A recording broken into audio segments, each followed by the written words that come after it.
부처님 이야기 또 보겠습니다.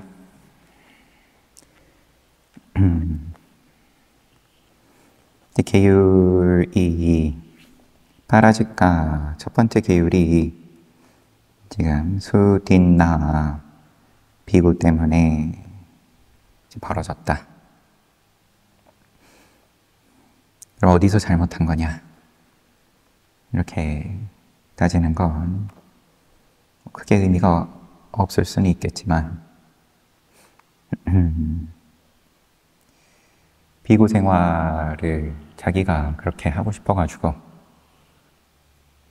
바닥에 들어넣어가지고 자기가 허락해주지 않으면은 여기서 그냥 죽겠다, 이런 각오를 보여줬는데 그게 거짓은 아닐 텐데, 그러면은 남들보다 더 본인의 수행에 대한, 부처님에 대한 그런 인연을 가지고 비구를 어쨌든 간에 얻어냈는데, 자기의 뜻한 바를 이뤘는데,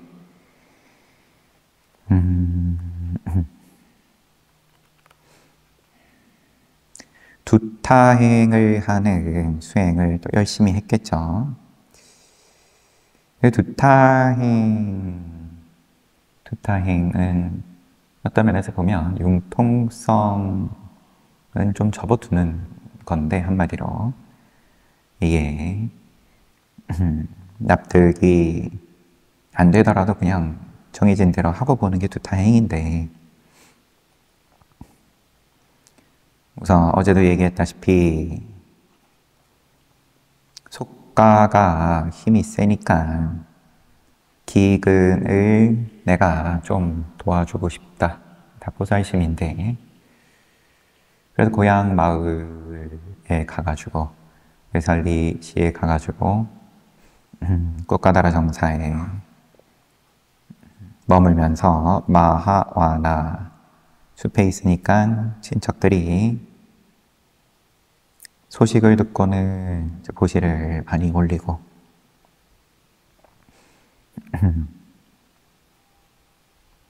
그러고 본인은 또 두타행 하니까 공양 올린 거는 안 먹고 마을에 들어가서, 고향 마을에 들어가가지고는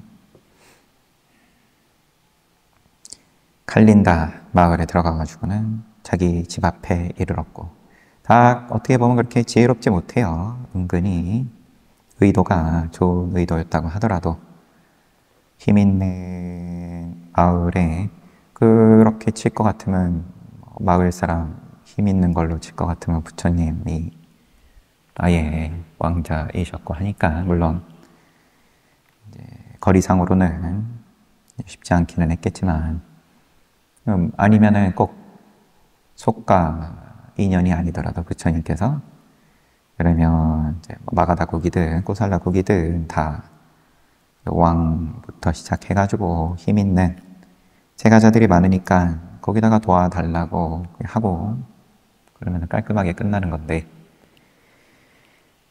수딘나가 자기가 해결을 하고 싶다, 이런 마음이 있었던 거겠죠. 도움이 되고 싶다. 두타행은 드러내지 않는 건데 철저하게 거지처럼 살면서, 거기다가 또 마을로 가가지고는 두타행도 아니에요. 애매해요. 그럼 정말로 마을로 가서 두타행을 하든지, 또 공양청을 받으니까 집에는 가요. 그리고 이유는 명분이 있죠. 지금 이것마저도 거절을 하면 마음 상할 거다.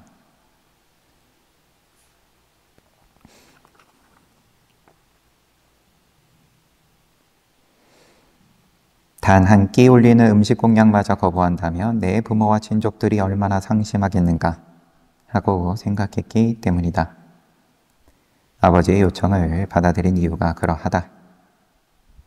그러면 한 걸음 한 걸음은 다 그럴 수 있겠지인데, 한 걸음씩 걸어가가지고 도달한 자리가, 그러면 정작 자기 전 부인하고 또 낳은 아들은 나중에 교단에 들어와서 아라함가에 오르는데 이제 본인은 멀어졌다. 부처님께서 아주 직접적으로 여러 가지 말씀으로 나무라시고 다른 도반들도 그러하고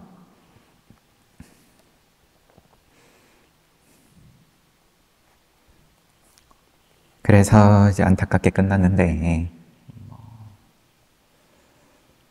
뭐 누구를 탓하겠냐. 수딘나 본인 입장에서는 왈로다카 자타카를 설하다. 부처님은 출가의 마음을 일으키는 것의 가치에 대해서 설한 뒤 출가의 마음을 일으키는 것의 가치, 마음만 일으키는 것만으로도 그 가치에 대해서 설한 뒤 적절한 경로를 통해 사와띠시에 이르러 제타와나 승원에 머물렀다. 그러면은 외살리에선 떠나신 거예요. 사와띠로 가시고 기원정사로.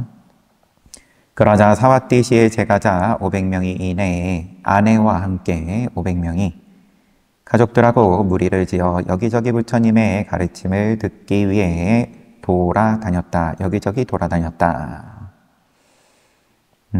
절에 들어와가지고 돌아다닌 건지. 그들 중 몇몇은 예류자였고 몇몇은 일례자, 나머지는 불안자, 수다원과 사다함 또 아나함과까지 골고루 있었다. 그들 중 범부는 한 명도 없었다. 다들 눈연 사람들이었어요. 부부 다 그랬겠죠. 그리하여 부처님이 초청될 때 초청 명단 속에는 그 500명의 제가자들도 포함되었다. 부처님이 초청될 때 부처님 모시고 법회에 있을 때 명단에 들어가 있었다. 명단에 이름을 올렸다. 신도회에 들어가 있었다. 그 500의 제가자들에게는 시중을 드는 500명의 젊은 시자들이 있었다.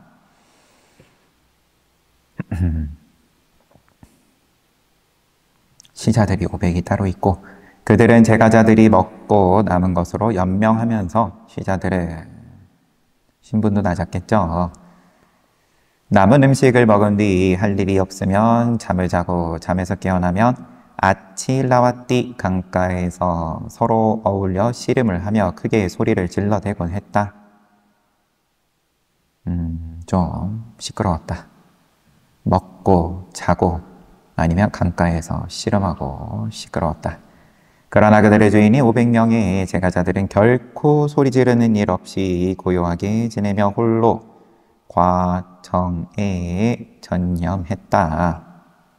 거기에 뭐 어울리는 거는 당연히 안 할 테고 뭐 제지를 하는 것도 아니고 그냥 뭐 거긴 내비두고 제가자들은 다들 수다원과 이상이니까 다들 정진하며 시간 보냈다. 하루는 부처님이 500명의 시종들이 질러대는 시끄러운 소리를 듣게 되었다. 부처님은 아난다 존자에게 아난다여 이 시끄러운 소리가 무엇이냐? 스승하신 부처님이 이것은 남은 음식을 먹은 자들 500명이 내는 소리입니다. 그러자 부처님이 아난다여 그들이 남은 음식을 먹고 소리를 질러대는 것은 이번이 처음이 아니니라. 그들은 과거에도 그처럼 했느니. 저런 이제 업의 모양은 특별할 게 아니다. 한두 생의 인연이 아니다. 비슷했다. 과거에도. 반면 저 500명의 제가자들은 과거에도 저처럼 고요히 지냈느니라. 이해 안 한다는 부처님에게 그와 관련된 이야기를 해달라고 간청했다. 이제 이야기가 시작이 되어 브라마다타 왕이 바라나시를 통치할 때의 일이다. 그때 거룩한 가문에서 태어난 보살을 부처님은 성년이 되자 왕의 고문이 되었다. 과거 생에 이때의 생에서 왕의 고문이 됐는데 그러던 어느 날 변방에 반란이 일어났다. 이 소식을 들은 왕은 500마리의 신두산, 명품 말이에요. 신두에서 나는 말들을 묶어 4종류의 군대를 대동한 채 변방으로 갔다. 그곳에서 반란을 진압한 왕은 바라나시로 돌아와 관리들에게 명했다. 몹시 지친 이 말들에게 포도즙을 주어라. 이에 관리들은 왕의 지시를 수행했다. 풍부한 영양과 맛을 갖춘 포도즙을 실컷 먹은 500마리의 말들은 각자의 우리로 돌아가 조용히 머물렀다.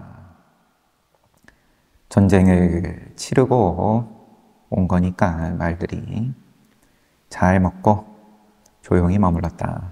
얼마 후 관리들이 영양가도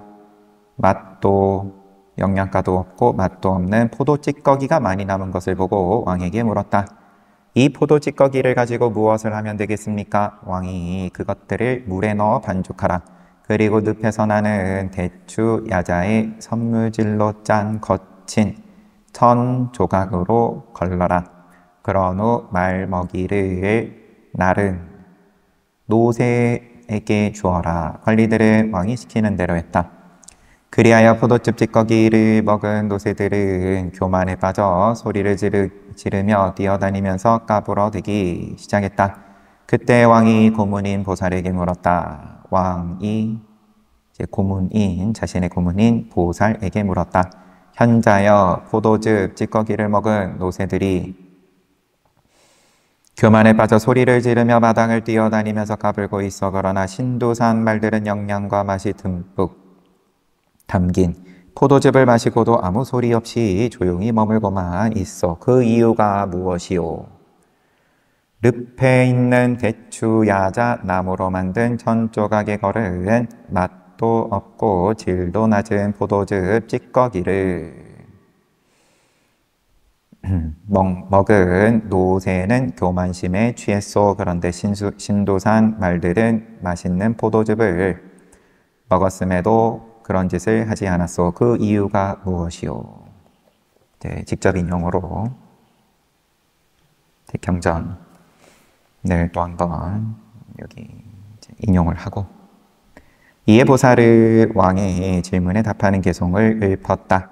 대왕이여, 노새는 비천한 출생으로 인해 아주 조그만 양의 두 번째 포도즙만 먹어도 취해버립니다. 그러나 나라에 충직하게 봉사한 신두산 말들은 신선한 포도에서 뽑아낸 최고의 맛을 지닌 포도즙을 먹었지만 결코 취하지 않습니다.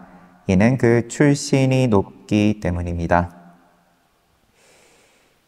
왕은 보살의 말을 듣고서 노새를 마당 밖으로 끄집어내게 했다. 그리고 보살의 충고를 받아들인 왕은 보시를 비롯한 선업을 실천하여 죽은 뒤 자신의 업에 걸맞은 곳에 재생했다. 브라마다타 왕이 바라나시를 통치할 때 있었던 일이다. 마무리를 지어야죠. 이처럼 부처님의 왈로다카 자타카의 가르침을 설한 뒤에 다음처럼 이야기를 마무리 지었다. 그 500마리의 노새들이 지금 남은 음식을 먹은 사람들이 되었고, 그 500마리의 신두산 말들이 지금 거룩한 500명의 제가 신자들이 되었느니라. 그리고 그때 바라나시의 왕이 지금의 아난다이고 그때의 현자가 바로 나이니라. 모양이 똑같이 왕이 고문에게, 현자에게 묻고, 또 아난다가 부처님께 묻고,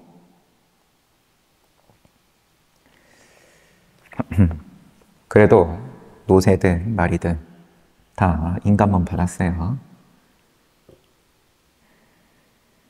교훈이 뭘까요?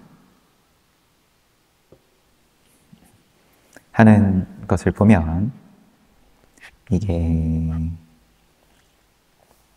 벗어나기가, 물론 축생을 벗어나서 인간은 됐는데 자기 지은 복에 따라서 나라 일을 열심히 했으니까 노새는 노새대로 나라 일 한 거고, 말에 먹이를 끌고 다녔으니까.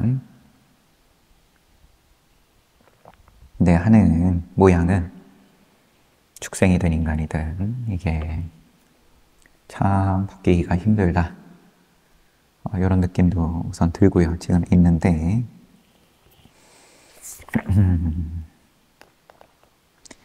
또 이제 똑같이 인간이라면 이제 주인 된 입장에서 정진하는 데 시끄럽게 왜 시끄럽게 하냐, 방해하냐, 이제 시비를 일으키고 혼을 낼 수도 있고.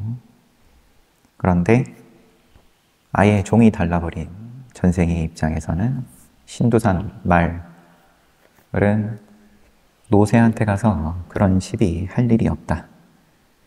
노새는 원래 저러니까, 멍멍이는 원래 짖으니까, 노새는 원래 시끄러우니까, 신도산 말은 원래 조용하니까. 이제 생긴 게 다르면 처음부터 업식에 대해서 시비를 훨씬 덜 할 텐데 똑같이 눈, 코, 입 달리니까 너는 왜 그러냐 등등. 근데 시비할 일이 없다. 전생을 봤으면은 인간으로서도 보지만 노새로도 이 업식을 관통하는 그 업식을 보는 거니까요. 껍데기 인간 몸이다, 노새 몸이다, 뭐 이런 거는 이제 좀 어느 정도 걷어내서 보게 되는 거고, 업을 볼 줄 안다라는 게, 그러면 노새는 노새대로 존중한다. 너네는 떠들어야지, 씨름해야지. 껍데기가 인간이면.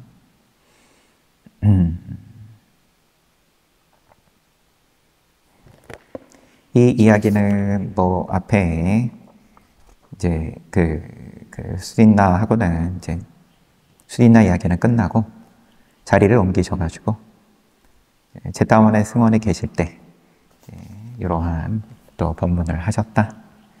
마하 라울로와다 수타를 설하다. 부처님이 사와띠에 제타와나 승원에 머물고 있는 해, 부처님의 아들이었던 라울라는 18세의 사미가 되어 사미로 벌써 사미가 된 지 11년이 지나 있었다. 그럼 얼추 맞아요. 지금 12번째 안거가 끝난 이후니까. 첫 안거는 노경원에서 사슴동산에서 20바다나 사슴동산에서 이제 5 비구하고만 보내신 거고, 1한 건지 2한 건지 지나고 방문을 하시죠. 카필라 왓두 고향에. 그리고 그때 라울라가 출가를 하고 사미가 된 지도 11년이 지나 있었다. 몸의 나이는 18세. 어느 날 아침 라울라는 탁발을 위해 사와띠 시로 향하는 부처님을 따랐다. 부처님의 모습은 마치 밀림에서 숲 코끼리가 살라꽃이 활짝 핀 동산에 있는 유쾌한 곳으로 행진할 때처럼 장엄했고, 라울라의 모습 역시 젊은 코끼리가 숲코끼리를 뒤따를 때처럼 장엄했다. 부처님의 모습은 저녁 때 홍옥으로 된 동굴에서 나와 먹을 것을 찾는 사자왕처럼 장엄했고, 라울라 역시 위대한 사자왕을 바싹 뒤따르는 젊은 사자처럼 장엄했다. 또한 부처님의 모습은 옥의 동굴을 닮은 숲에서 나와 행진하는 호랑이 왕처럼 장엄했고, 라울라 역시 젊은 호랑이처럼 장엄했다. 부처님은 목화나무 숲에서 나오는 가루다새의 왕처럼 장엄했고, 라울라는 젊은 가루다처럼 장엄했다. 부처님은 치타쿠타 산에서 하늘로 치솟아오르는 황금빛을 띤 항사새의 왕처럼 장엄했고, 라울라는 황금빛을 띤 젊은 항사새처럼 장엄했다. 부처님은 찻단타 호수를 향해 항해하는 황금빛을 띤 큰 배처럼 장엄했고, 라울라는 황금빛을 띤 작은 배처럼 이제 다 바싹 붙어가지고 장엄했다. 부처님은 윤보의 힘으로 허공으로 향하는 전륜왕처럼 장엄했고, 라울라는 전륜왕을 바싹부터 따라가는 첫째 왕자처럼 경험했다. 부처님은 구름 없는 하늘을 운행하는 별 중의 왕인 달처럼 경험했고 라울라는 달의 뒤를 따르는 샛별처럼 경험했다.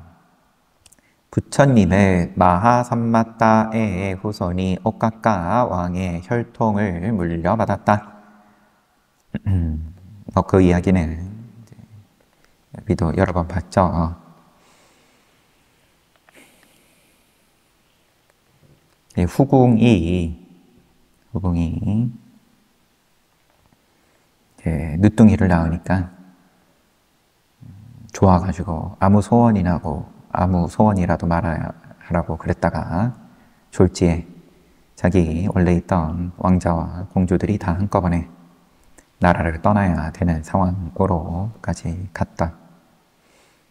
오까까 왕인데 그다지 지혜로운 느낌은 아니죠. 그래서 이제 9의 공주 5하고 왕자 4이 떠나가지고 자리를 잡은 은둔 수행자가 있었던 이제 카필라 그 땅에다가 나라를 건국했다. 그리고 가장 맞이였던 공주가 이제 큰엄마 역할을 하고 나머지는 내 쌍으로 결혼을 해가지고 그렇게 시작이 된 것이 카필라와트다. 마하삼마타의 후손이 오까까 왕의 혈통을 물려받았다. 사미라울라도 마찬가지였다. 부처님은 왕족에 속했고 그 왕족은 소라 껍질에 부은 우유처럼 순수했다. 사미라울라도 마찬가지였다. 부처님의 몸은 위대한 사람의 32가지 특징으로 장엄되어 다른 사람들의 마음을 매료하였으니 마치 천상 도시의 문에 곧게 서 있는 보석의 커다란 문기둥 같았고 활짝 핀 파리차타카 나무와 같았다. 사미라울라의 몸 또한 마찬가지였다. 전생에 세운 특별한 서원을 인지했고 지배자 계급에서 출가해 사문이 되었으며 왕가의 품위와 황금의 용모를 갖추었고 위대한 사람의 특징을 갖춘 두 초인이자 성자가 이와 같이 장엄된 모습으로 같은 길을 가고 있었던 것이다. 그 모습은 참으로 눈부시게 번쩍거렸다. 2개의 달, 2개의 해, 2명의 사카, 전신의 왕, 2명의 사카, 2명의 수야마, 2명의 산투시타, 2명의 수니미타, 다 천신 이름들, 2명의 와사와띠, 2명의 브라만 및 다른 것들이 지니는 장엄함을 두 사람의 장엄함으로 제압해 버리려는 듯이 눈부시게 반짝였다. 특별했다. 그 모습이 부처님도 특별하고 그 다음에 뒤따르는 라울라도 고스란히 물려받았고 부처님을 바싹 뒤따라가던 라울라는 부처님의 발끝에서부터 머리끝까지 주의 깊게 살펴보았다. 그러고는 부처님에게서 발산하는 눈부신 빛을 보았다. 라울라는 그 모습에 크게 놀라며 눈부신 빛에 새삼 놀랐는지 처음 보는 건 아닐 텐데 부처님의 몸은 30 이상으로 더할 수 없이 우아하다. 또한 주위를 둘러싸는 몸의 광채 때문에 눈이 부실 지경이다. 마치 황금가루가 부슬부슬 내리는 가운데 계시는 듯하다. 또한 번갯빛에 둘러싸인 황금산 같고 기계의 굵은 줄에 매달린 칠보로 장식되어 우아하기 그지없는 황금의 커다란 문기둥 같다. 비록 검붉은 누더기를 거치셨지만 붉은 담요로 장막을 친 황금산과 같고 산호 넝쿨이 장식된 황금의 커다란 문기둥 같고 주홍색 가루로 존경을 표한 황금의 사당과도 같다. 또한 물감으로 그림을 그려 넣었으며 황금으로 된 희생의 기둥과 같고 붉은 구름 사이에서 갑자기 나타난 달과 같다. 30가지 바라미를 완성하심으로써 성취한 부처님의 장엄하신 모습은 경이롭기 그지 없구나. 그러고는 라울라는 자신을 돌아보았다. 나 또한 아름다움을 갖추었다. 만일 부처님이 사대륙의 왕인 전륜왕이었다면 그분은 나를 첫째 아들에게 보장된 지위인 사령관으로 지명하셨을 것이다. 뭐 전문 용어가 있는데 이제 번역은 사령관으로 되어 있습니다. 그러면은 뭐 왕세자를 겸하는 그런 자리이겠죠. 그랬다면 잠부디파 대륙 전체가 환하게 빛났을 것이다. 뭔가 아쉬움이 있는 것 같은 말이에요. 이 말만 보면. 이처럼 라울라의 마음속에는 제가 생활에 대한 가래가 자라나기 시작했다. 앞부분까지는 안한존자에게 다 고스란히 있는 내용이고, 그런데 라울라가 이제 제가 생활, 이렇게 훌륭한 아버지하고 나하고 출가 안 했으면 온 대륙을 호령했을 텐데 뭔가 좀 아쉽다. 18살이니까.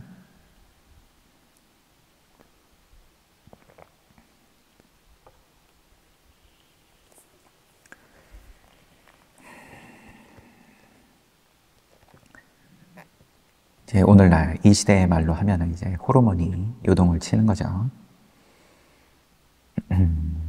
그때 앞장서서 걷고 있던 부처님은 이런 생각이 들었다. 라울라가 어느새 저처럼 자랐구나. 지금 그의 마음은 색 등 온갖 매력적인 것들을 찾아서 쉼없이 방황할 때이다. 방황할 때이다.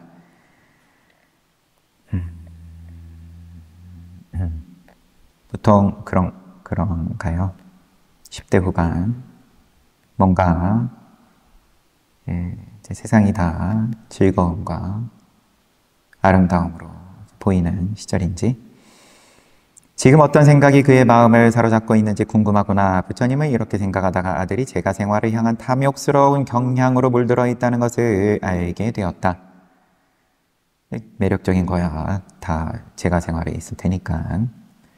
부처님은 라울라의 생각을 정확하게 알아냈다. 마치 깨끗한 물에서 노는 물고기를 보듯이, 둥근 거울에 비친 자신의 모습을 보듯이 정확하게 라울라의 생각이 비춰졌다. 그래야 부처님은 이렇게 생각했다. 라울라는 자신의 용모가 아름다우며 순수하고 깨끗하다고 생각하며 제가 생활에 대한 가래를 키우고 있다. 올바른 항구에 닿지 못하고 잘못된 길을 따르면 그의 마음은 가치 없는 감각 대상들을 향하게 되리라. 제가 생활에 대한 가래를 키우고 있는데 자기 잘생긴 것, 매력이 넘치는 것을 이제 잘 알고 거기에 대해서 생각하면서 가래를 키운다. 내버려뒀다가는 가치 없는 감각 대상들을 향하게 되겠다. 길 잃은 나그네처럼 방문할 가치가 없는 곳을 향하게 되리라.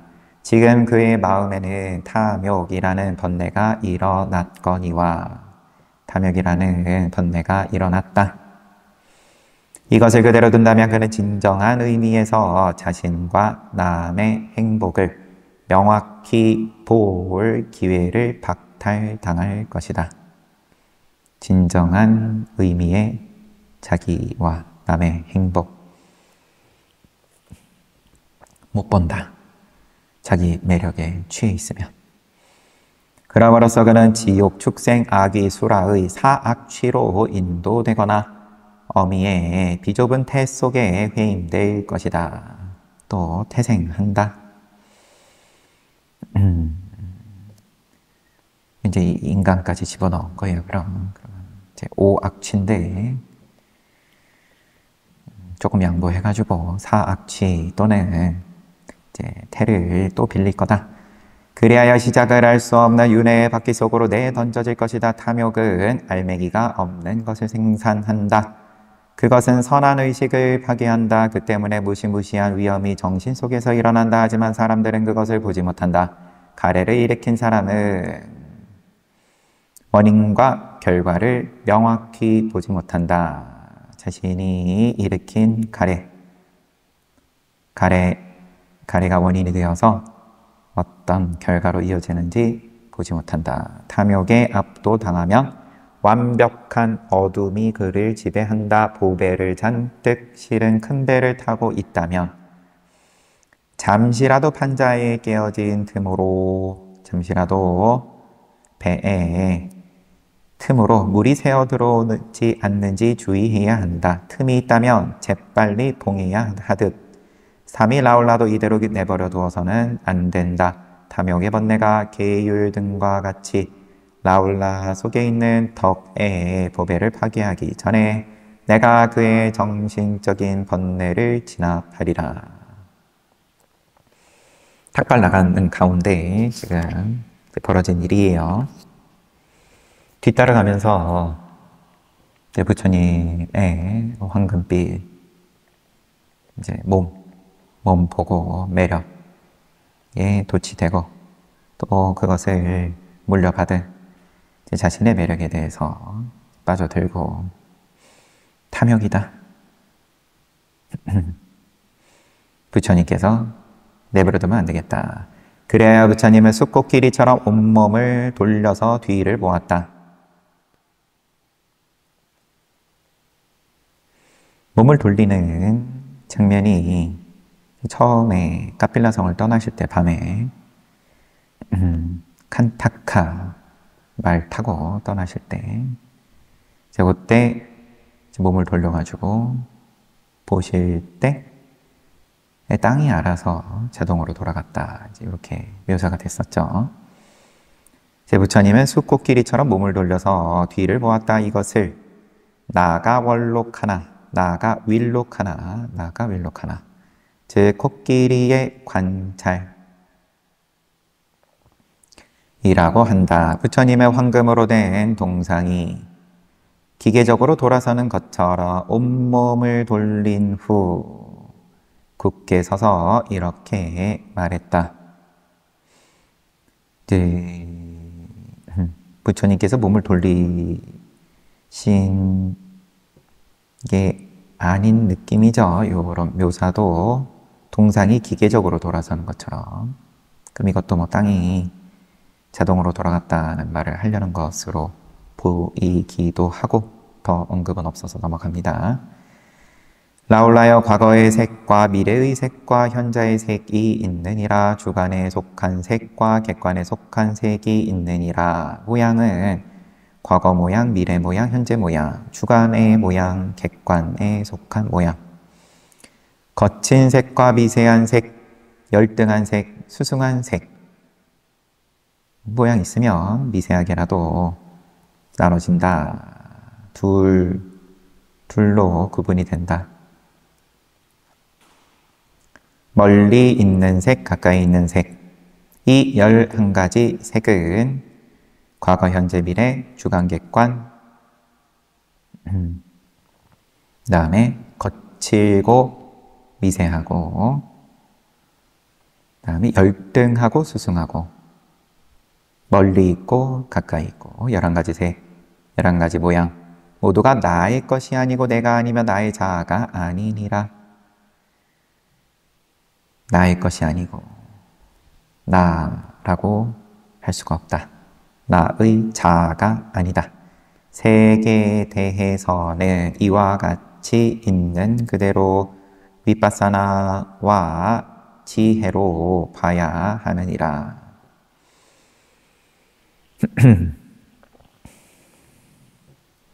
사마타를 말하는 지혜로 보이고요. 위파사나와 사마타로 봐야 한다.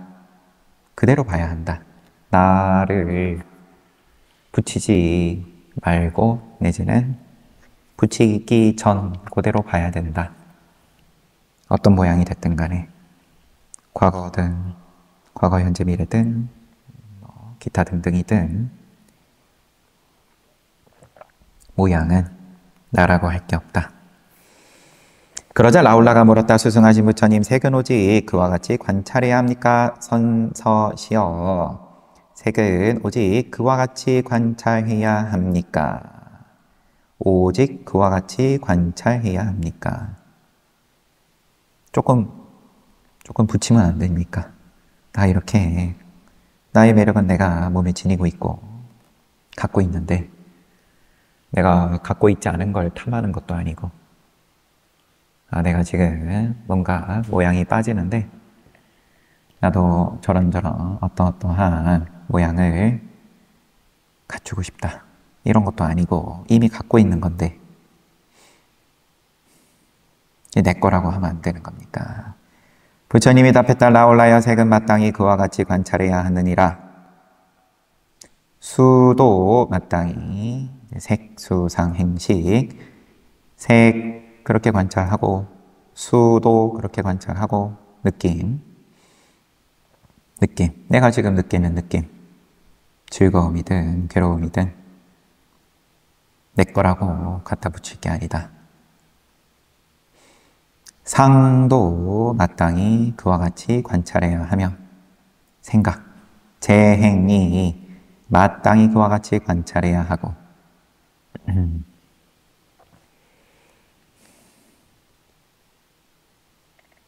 말하고 행동하고 생각하고 생각이 이리저리 조합이 되어서 또 펼쳐지는 모든 재행에 대해서도 그와 같이 볼 수 있어야 된다. 식도 마땅히 그와 같이 관찰해야 하느니라. 보고 듣고 느끼고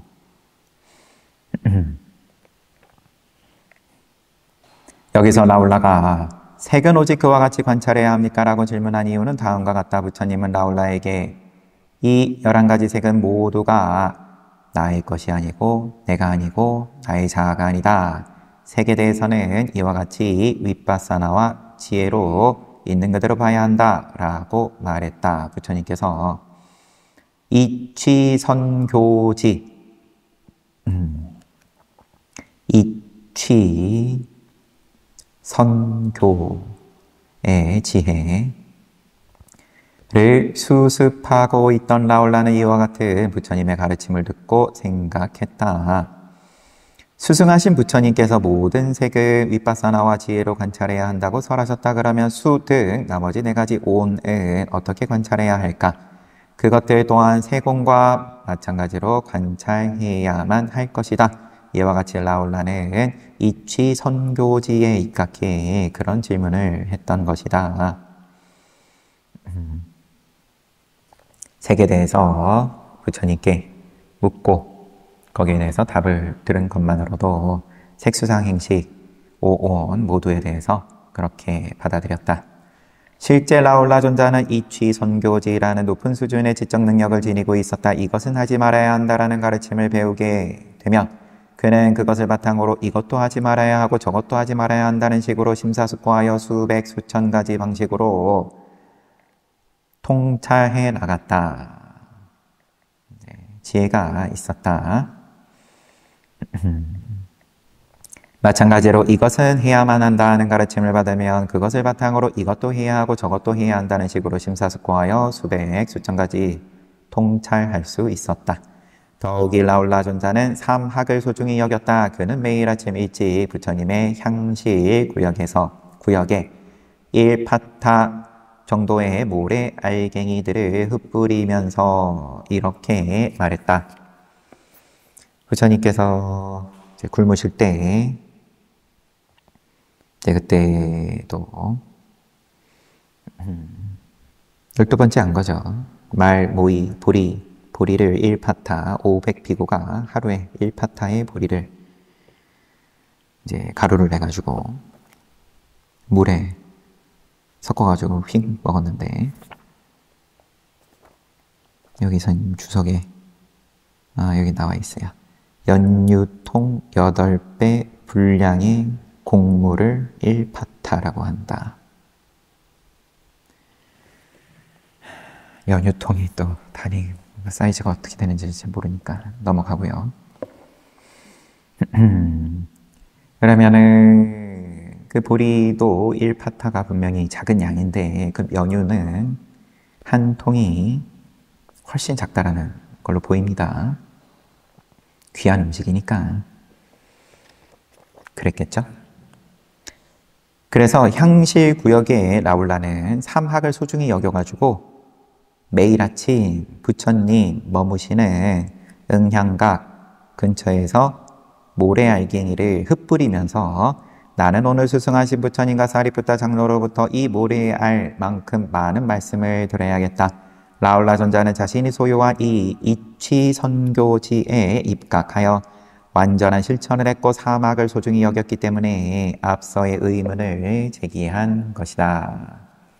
라울라는 부처님의 대답을 듣고 다시 이렇게 성찰했다. 세존께서는 내 몸속에 터전을 둔 가래에 대해 아시고는 비구는 그런 생각을 해서는 아니 된다는 취지로 간접적인 가르침을 베푸신 것이 아니다.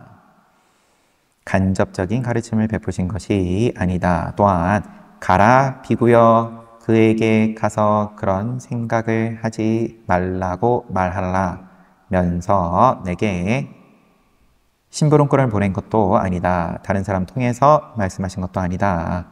부처님은 나와 얼굴을 맞댄 채 직접 가르침을 베푸셨으니 마치 도둑의 머리채를 잡음으로써 도둑과 잃어버린 물건을 모두 잡은 것과 같다.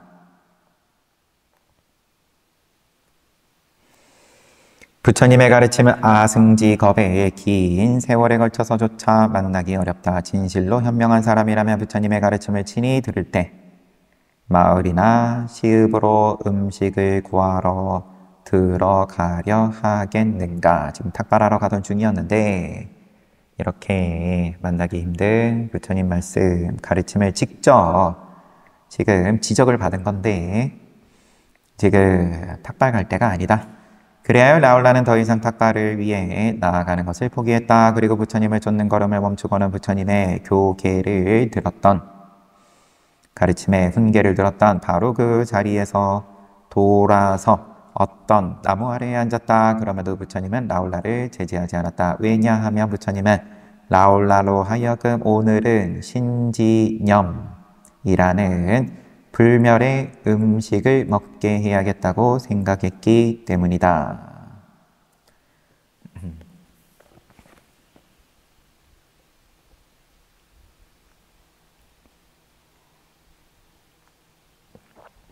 말을 조금 다듬어 보면 세존께서는 내 몸속에 터전을 둔 가래에 대해서 아시고서 비구는 그런 생각을 해서는 아니 된다. 너가 지금 하고 있는 그 생각하면은 안 돼. 단지 이제 내가 지금 하고 있는 생각 하나 가지고 말씀을 하신 것이 아니다. 전반적인 입장에서 깨달음을 위해서 하신 말씀이다. 그런 정도로 보면 될 것 같아요.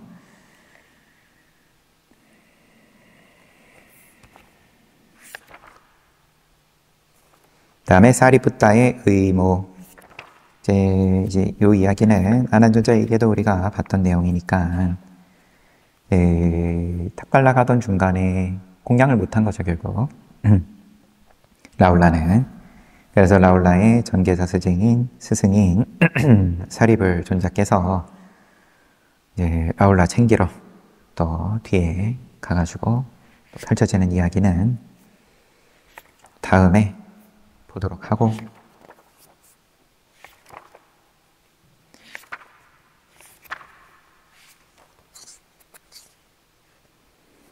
그래서 13번째 한 거는 다음 장에 넘어가서 나오네요.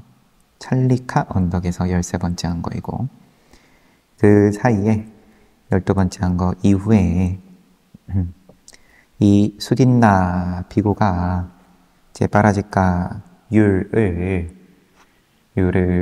생기게끔 한 이 일이 또 하나의 부처님 일대에서 큰 사건이었고,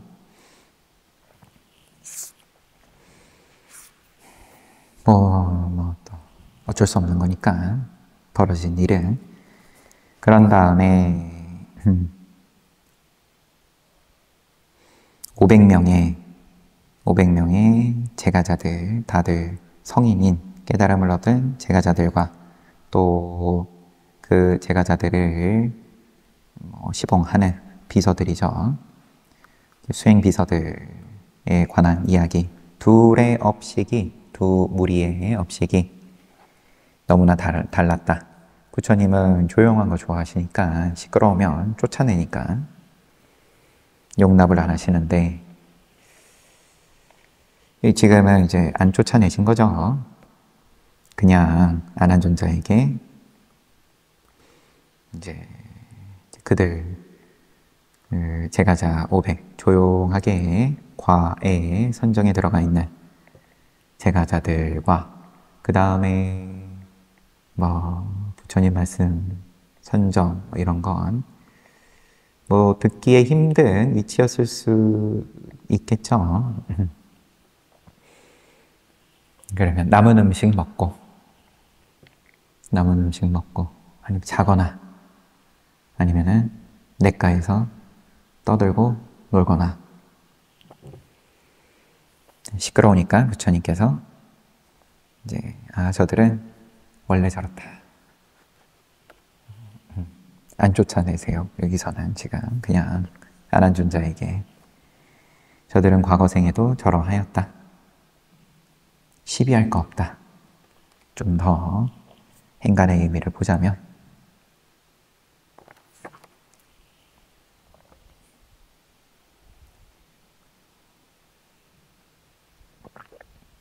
그 안한존자에게 네가 그때 왕이었다.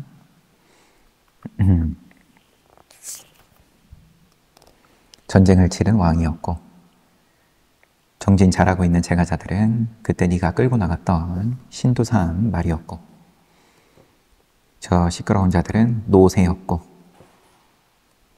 내가 너한테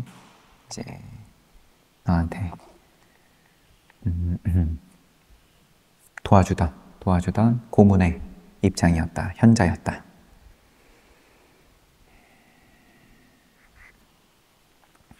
잘 봤습니다.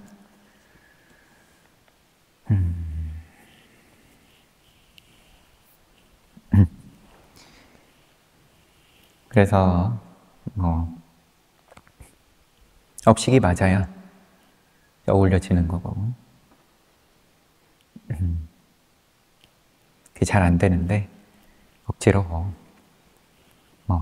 정진하자 아니면은 그 외에도 수행에 대해서 이야기를 해도 별 생각 없이 동참이 되는 인연도 있는 거고 전혀 이게 잘 안 되는 좀 몇 번 걸음하다가도 안 되는 입장이 안 되는 거고 억지로 한다고 이제 되는 문제도 아니니까 이런 모양 저런 모양 다 그냥 긍정하는 입장에서 각자 자기 시간 갖는 거니까요. 복의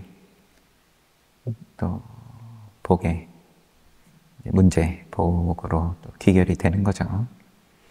조용하게 지내기 힘든 인연이면 먹고 살기가 지금 여기 나왔던 것처럼 그러면 남은 음식 그거라도 얼른 주워 먹어야 되고 거기서 조용히 있으려고 해본들 당장에 몸을 유지하려 그러면 남은 음식도 누가 먼저 입에 넣냐 이런 분위기일 텐데 그러고 또 짬짬이 시간 날 때마다 자야 되는 거고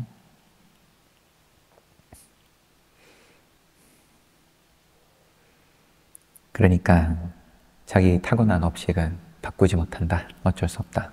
그냥 그러고 살아라.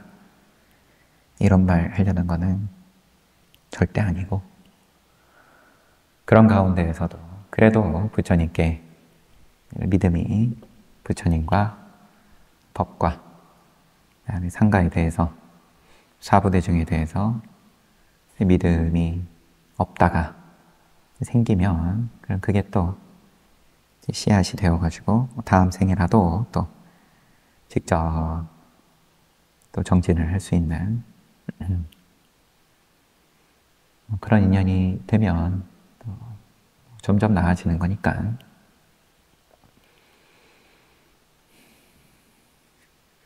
보살의 길을 가고 계신 이제 여러분들과 또 저와 정진 잘 합시다. 네.